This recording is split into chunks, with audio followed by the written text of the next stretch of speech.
I've always dabbled in entrepreneurship. I've owned several businesses. Every single one was a failure except for this one. Hey friends, I'm Zach. And I'm Trish, and you're listening to The Backwoods Business Podcast, where we talk with real people about real business who have real problems and real solutions. Let's get real. Okay, so today we have Donnie from Designs by Donnie, and I'm so excited you are joining us. Thank you so much.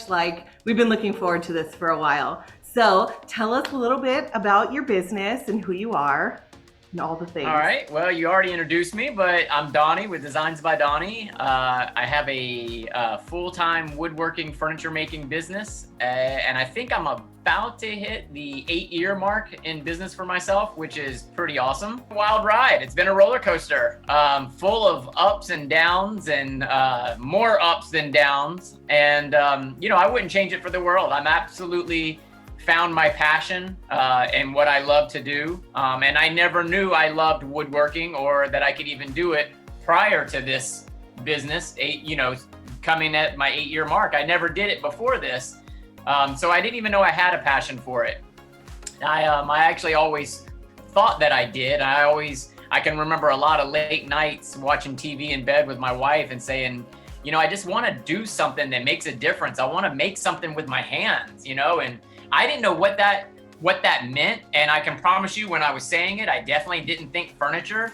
And who knows what I was thinking, whether it was a pottery bowl. I have no idea what I was talking about, but I literally said that all the time. And it's weird now when I think back that this is, I'm a full-time maker. I make all kinds of stuff with my hands every day. So it's really weird, but rewarding.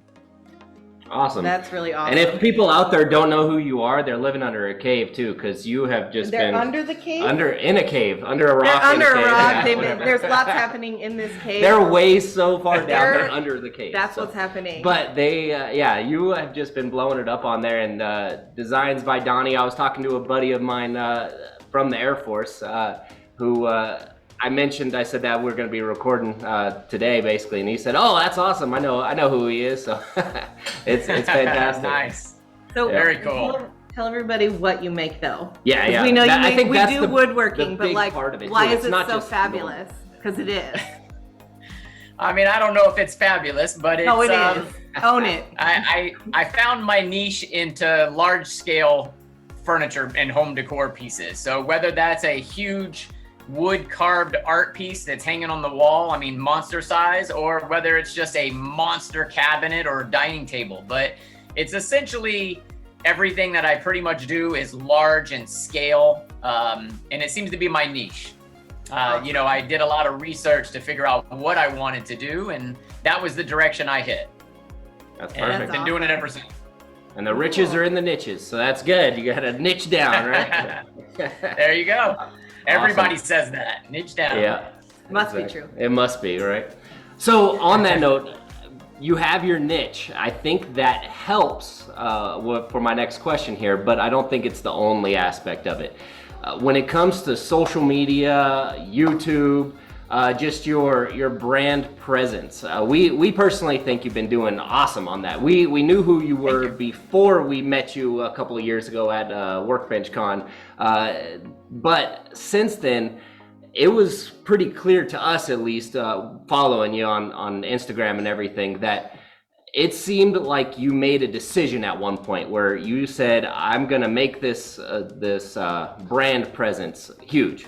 And over maybe maybe 6 months or so, it seems like it just took off.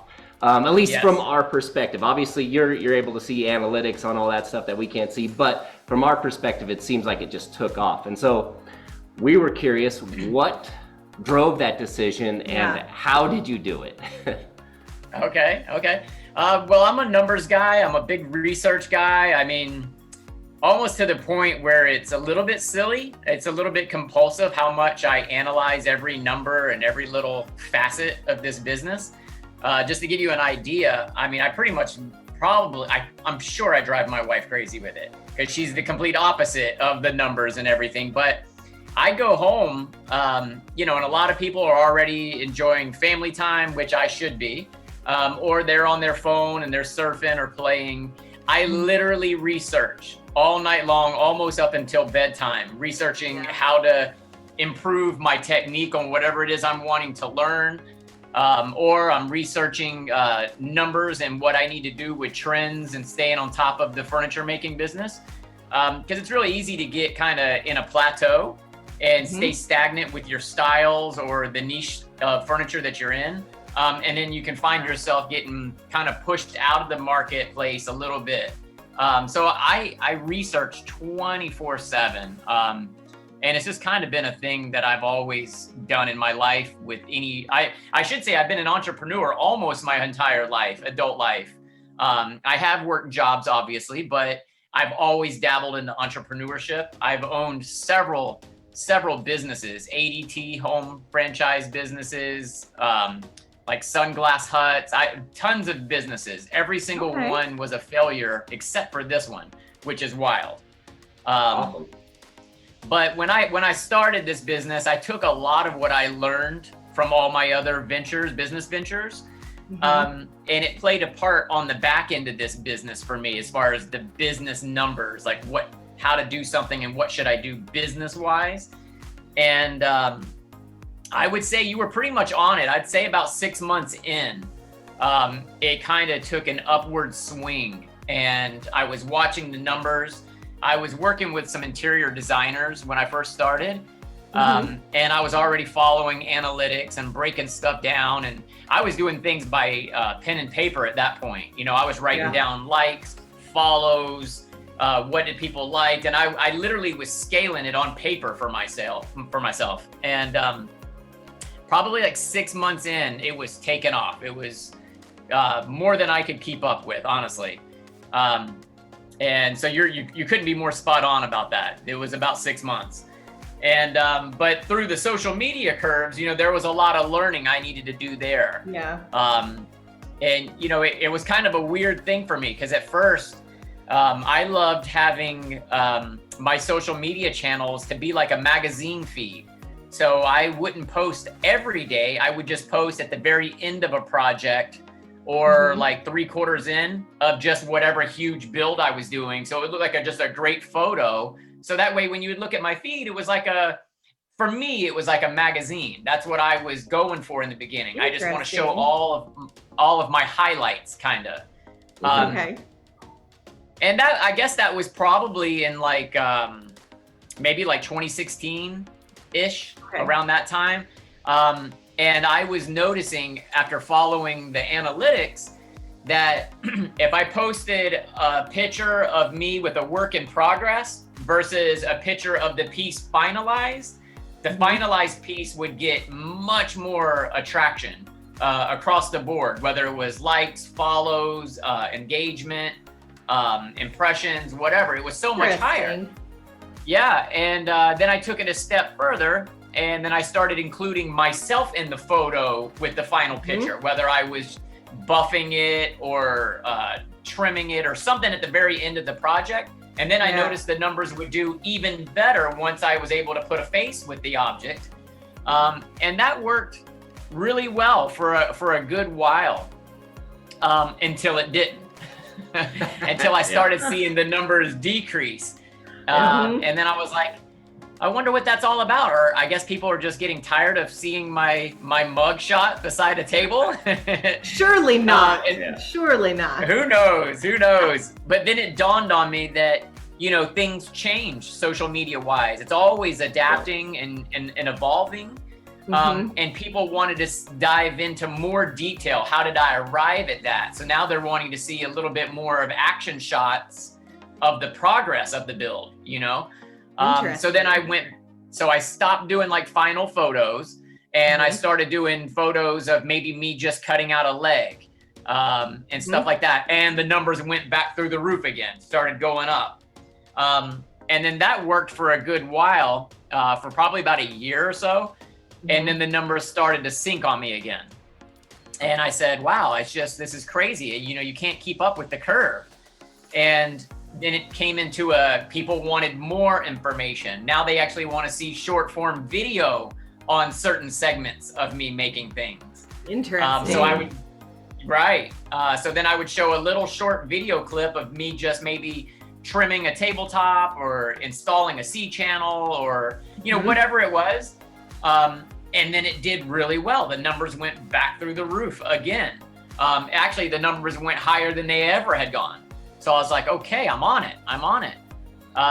And now, moving forward into the present moment, now that's not really enough. Now they actually want to see it in hyper fast motion, almost from beginning to end. Let's just watch the whole thing, but in 7 Right. seconds. Could you do that? Yeah, Right. No. Otherwise, So I'm not hard. watching anymore. Yeah. So I mean, it's been wild trying to keep up with all that, and I've talked to a lot of makers, as you guys know, and doing the content. I mean, it is a full-time job if you do it right and you keep up with it. If you're really trying to do that for yourself, for that side of your business, it's a full-time gig.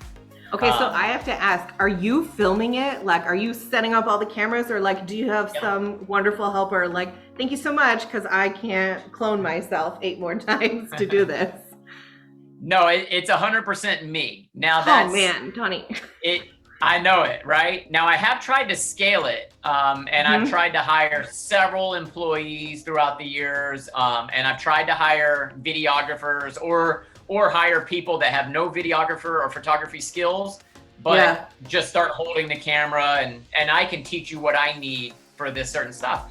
Sure. But it's never worked out for me with employees wise. Now that part of my business, I would say it has been a complete failure, honestly. But I really think it's my area that I live in, and I'm friends with several entrepreneurs here, like of really large businesses like hotels and restaurants, and all they do to me is say, Donnie, we can't keep a single person on staff. This is the worst area we've ever seen for employees. That's rough. It's crazy. And a lot of it, I think, is you got to remember I'm in Destin, Florida, so I'm in a resort town. So as far as people that do the labor, whether it's in construction or the service industry, whatever it is, they can't really afford to live in Destin because it's absolutely outrageous. So all of the labor has to live on the outskirts of Destin. And now the outskirts of Destin has been pushed out well over an hour out now. It used to be 20 minutes out, but now those areas caught on to price points and they raised them all. So now all labor is coming from an hour to an hour and a half away. So you can't find good, reliable help now. You might find that great person. Really hard. Yeah, it's brutal. But it's kind of a tricky situation because then I'm also in a very high-end market for selling my furniture. So I'm able to tap into very wealthy clients.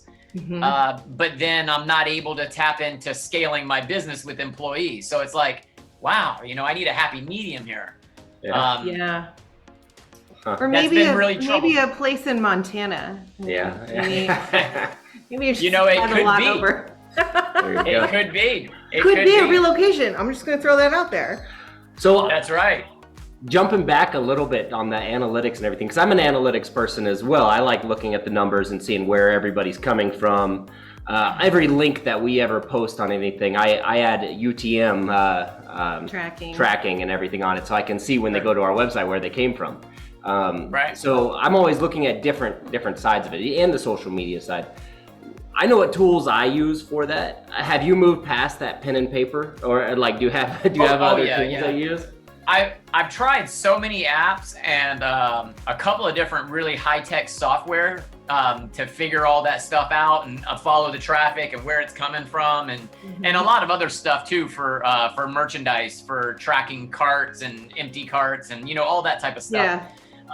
But at the end of the day, I have reverted back to just Google Analytics.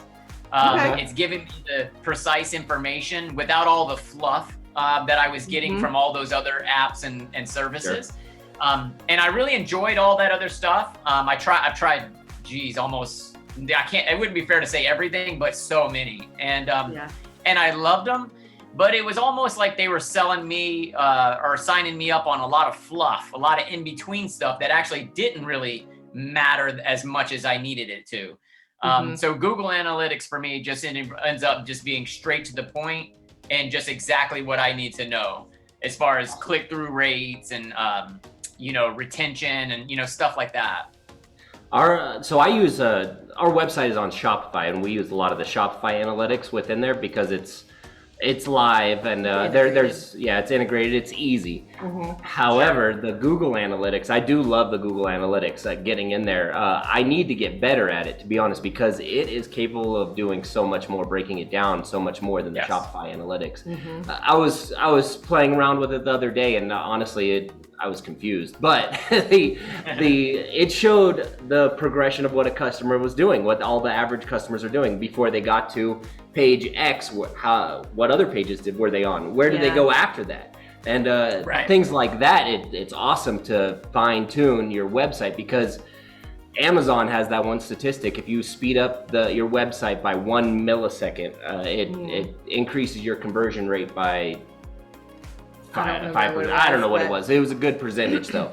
Just those tiny fine tunes, those tiny tweaks make a big difference. But yeah, so getting into the analytics, you have to make those tweaks basically. Absolutely. I'm always tweaking everything, whether it's a video, whether it's a project, whether it's on the analytics. It seems to be if you learn one certain solid way and you stick with it, you're going to get left in the dust. It's like you have to keep evolving 24/7. It's almost like we need a team of people, doing things for us. I think we say that daily.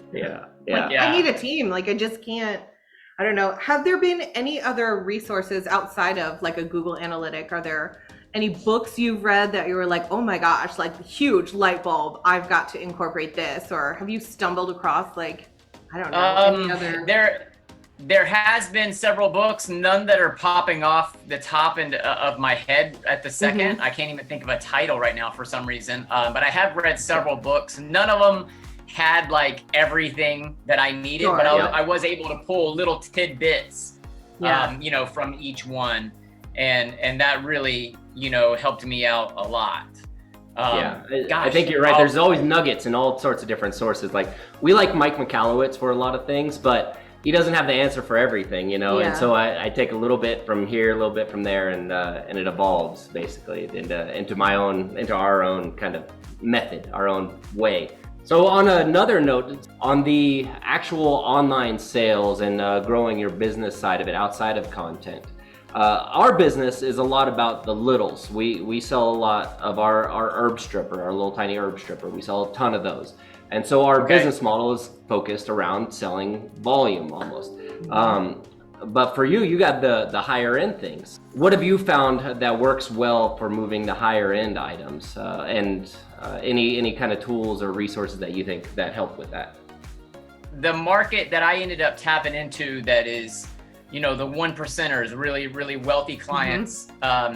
It took a lot of networking for me and a lot of like stepping stones to get into that area, because that area is so it's interesting with that type of wealthy person, which obviously I'm not that person, but tapping into that source, it was really wild because I can't really relate to them on any kind of platform on any way. And that type of source, they don't really like, what I've learned from it is they don't shop anything. Like they don't really shop the stores. They don't shop interior designers. It's almost like word of mouth with them almost. Now, I don't know if that's really fair, but it's close. For me, how I kind of got to that point, was all about branding and building a name for myself locally and then branching out. But I had to keep evolving and changing the builds, the quality, the size, the textures, even the smells with using certain aromas in the furniture. And I ended up connecting up with a lot of interior designers, through this whole journey. And the reason I was doing that was to tap into this source, because I knew somebody wealthy wise, they may not order from an interior designer, but they may get absolutely stumped on where can they buy this $50,000 dining table from, because they want something that's they want a braggable piece. They want to show it off, you know, and they've got the means to do that. And you know, you're not just going to walk into many stores unless you're like in Manhattan or something and walk into a store where there's a $50,000 table and it actually fits your space. I was just gonna say, like, is it like really almost like relational, right? Like you have to actually make a connection, that human connection with them. Like maybe they have an idea for something and you're like, let's bring this to life. And they get involved in the process. Is that kind of how it works with your builds? Because they're all one of a kind, right? I mean, you're handcrafting every piece. So they're getting a unique piece made for them, for their space. You know, for yes, it's all one of a kind. It's all unique. You know, that's also kind of a detriment to you sometimes because you can't scale the piece that you want to do and mass produce it.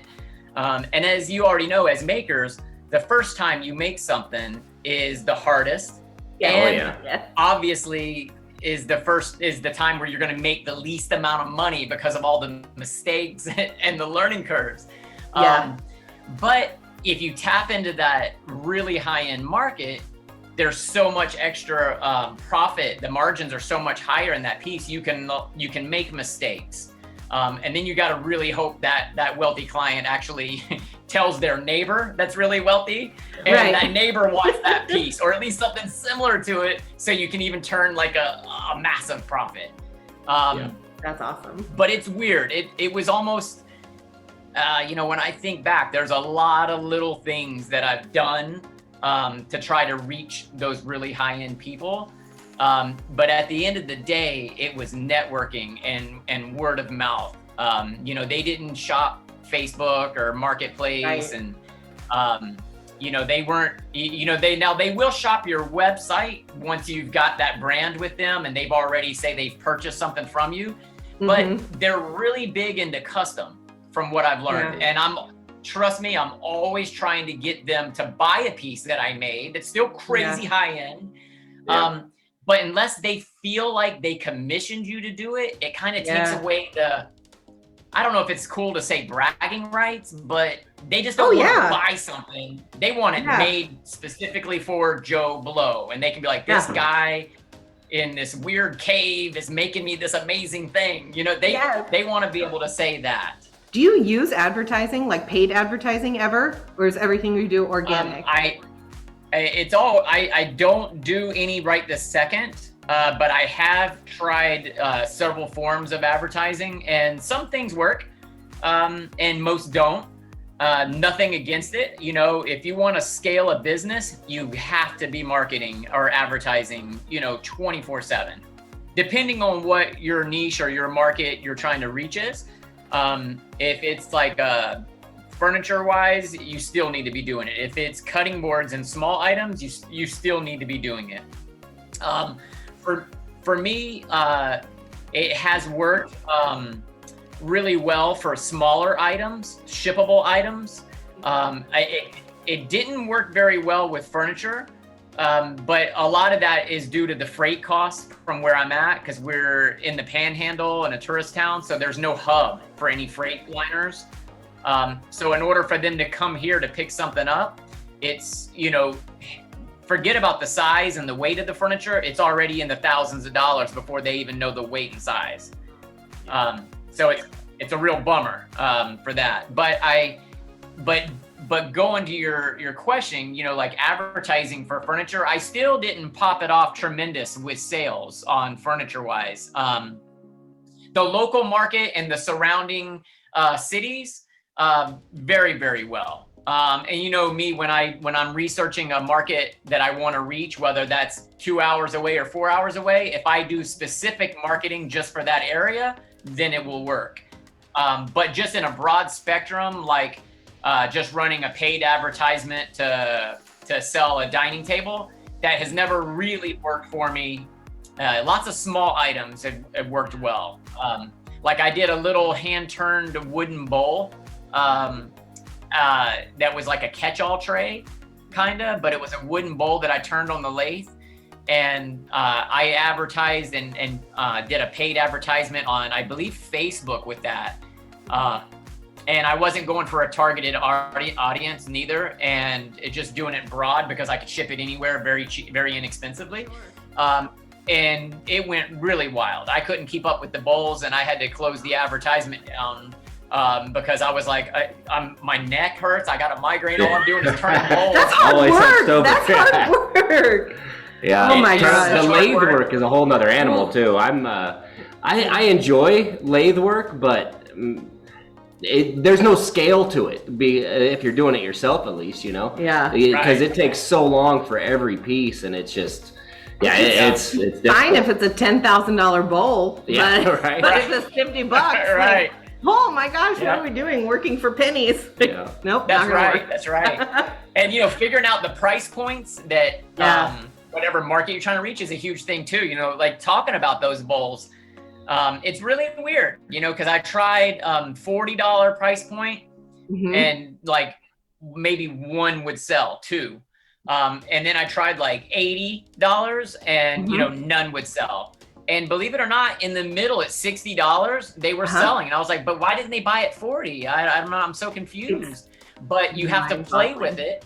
Yeah. And it's really wild. I don't know how that works, but so I did 3 advertisements on those bowls, $40, $60, and $80. 40 got me just a couple of sales, 80 got me none, and 60 went off the charts. Interesting. That's really cool. Right? It's annoying as a maker, but yeah. Oh yeah. And of course, like the hand carved flags that I do, those always pop off. And I never run any advertisements on that because I'm gonna get myself so in trouble. I won't be able to keep up with it. And I actually I've told the story a bunch. It was several years ago, and I made a big mistake. I had just finished up with I want to say like 5 or 6 flags, somewhere in that nature of carving them. And I pre-made them. I didn't want people to order them. I just wanted to sell the 5 or 6 flags that I made. Buy the 5 or 6 flags. And I had a tremendous amount of stuff going on in the shop. I had like a couple of fans that had stopped by because they were visiting Destin. So while they were already here, they wanted to meet me.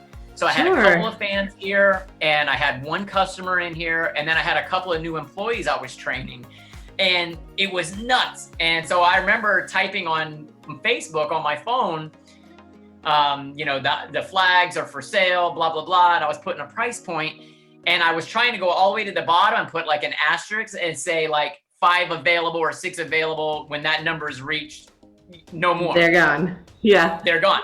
But in the midst of all that madness going on, I forgot to type that down there at the bottom. And I put it on my website, so they would just click a link and go to my website. And I hit send, I put the phone down, I was talking with the fans and then the customers and then my employees, and I keep hearing my phone ding, just ding. Oh no. Oh man. And I didn't think anything of it because I had my notifications turned on for Instagram, and that's pretty much always dinging, so I didn't have a special, sound attached at that time. And I went ahead and went to lunch afterwards, everything. I came back and I'm nervous like, now.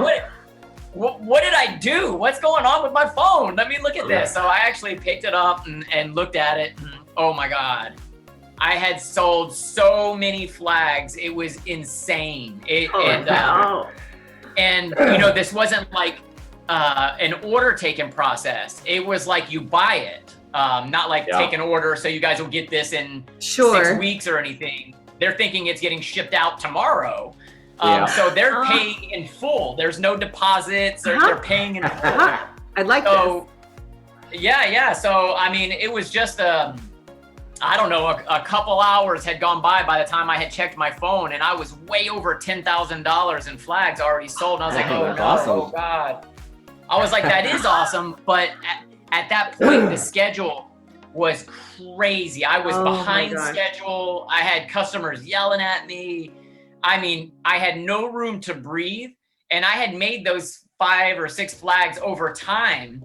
And just wanted to unload them before they worked or anything crazy happened, And it was a major mess up for me because Yeah. it ended up taking me, I think, like 9 months or something to fulfill all those.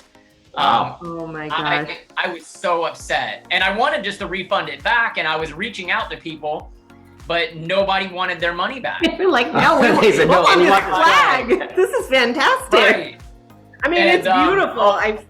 They're very, very beautiful. I probably would have been like, no, it's cool. I'll take it next year. You can just put it on the list. Yeah. So it was really scary, but it was just it was a fun process to have, you know, like way over $10,000 in sales in just a couple of hours. Oh yeah. But at the same time, I mean, I had to work double shifts. I had to do all kinds of madness just to fulfill that. It definitely was not worth it.